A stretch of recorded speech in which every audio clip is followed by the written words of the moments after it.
जो मुल्क के दुश्मन है उनको हिदायत अता फरमा, और जिनकी किस्मत में हिदायत नहीं उनको चुन चुन के दफा दूर फरमा।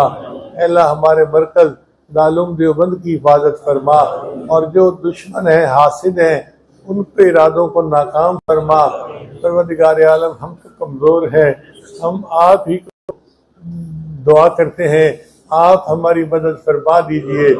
जैसे अब्दुल मुत्तलिब ने बैतुल्लाह की हिफाजत के लिए अल्लाह को पुकारा था, अल्लाह हम भी इस मरकज की हिफाजत के लिए आपको पुकारते हैं। मेरे मौला मेहरबानी फरमा दीजिए, करम कर दीजिए, हमारे उठे हाथों की लाज रख लीजिए, कबूल फरमा लीजिए, इसके इल्मी फैज को क़यामत तक के लिए जारी और सारी फरमा दीजिए। परवरदिगार आलम हमें तो मांगना भी नहीं आता, अल्लाह ना हमारे पास रूप है न रंग है, न यार को मनाने का ढंग है। हम जाएं तो कहाँ जाएं, मांगे तो किससे मांगे। आप हमारी बेबसी और बेकसी पर रहम फरमाइए।